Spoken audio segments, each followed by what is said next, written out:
Hello, this is Gay the Goddess coming to you with Gay the Goddess Confessions, coming to bring you my truth, my whole truth, and nothing but my truth.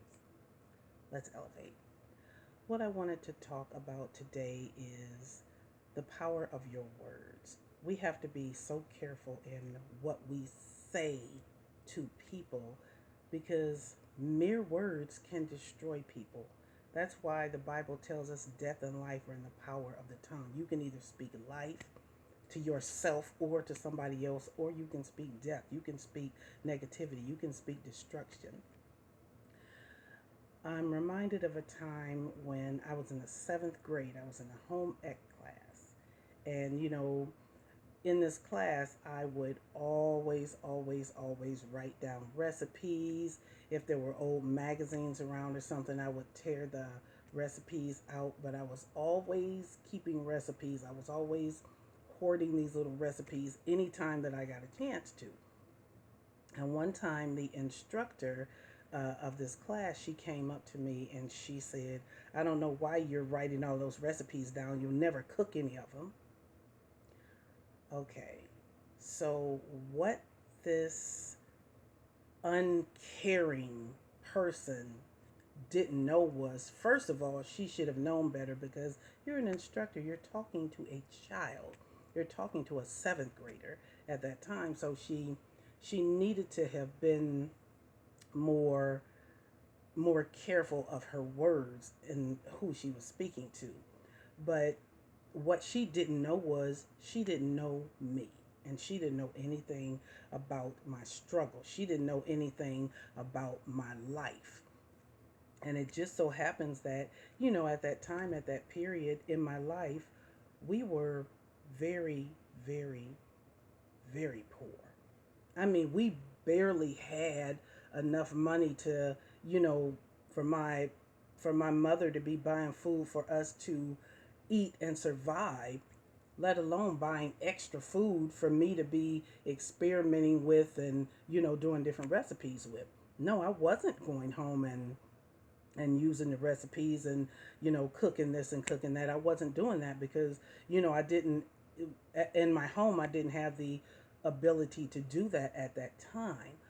But I had a dream at that time, and what my dream was, that's why I was, constantly keeping all these little recipes, writing stuff down, because I had a dream that someday I was going to have my own home. I would have my own, and I would have my own kitchen to where I could cook whatever I wanted to.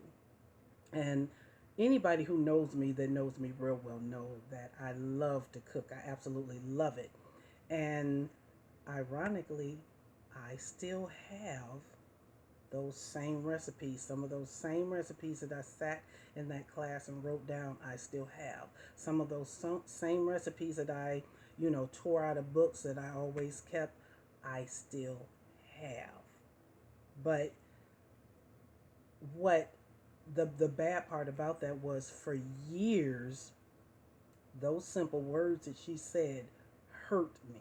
They really, really hurt me. And I was, believe it or not, I was a shy, quiet child. And, I never said anything. She never knew how much her words hurt me and damaged me. But I thank God that I didn't take down to that, and I continued to have my dream until I got to the point that I was able to realize that. And that might not, it may not seem like a lot to somebody else, but for a child who, was coming up poor and in as bad a condition as I did, that was a lot. Sometimes in some conditions, all a person has to hold on to is their dreams. And had I not been a tenacious person, she could have destroyed that. I could have let her destroy that. But I've never been that kind of person. If I believe in something, if I really want something, I stand for that. I fight for that. And fortunately, I did. And, I am able to do the things that I am now because of that. But we have to be so careful of our word. And I'm not even talking about using your words to intentionally hurt someone or destroy them. I'm talking about unintentionally. That's why we have to be careful how we speak to people, period.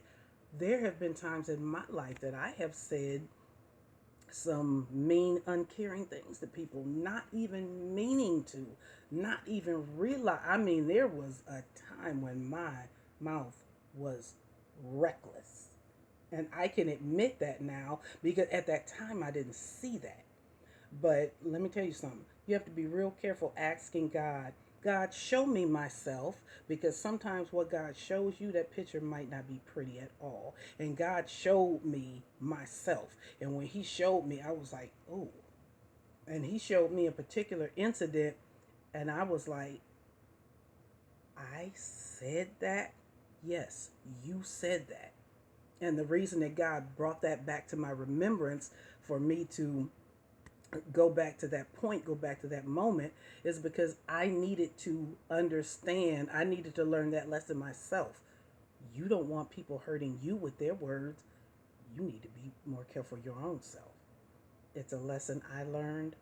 It's a lesson I'm sharing. And that's something that, I learned a long time ago, some years ago, but, still I have to make sure to, put that into play because we all end up in having times and situations where something will happen and you'll be thinking to yourself, Lord, Lord, please bridle my tongue. Don't let me say what I'm thinking, because I will verbally destroy this person if I really open my mouth and I say what I'm thinking. Lord, please guard my heart, keep bridle my tongue, keep my mouth shut through this moment.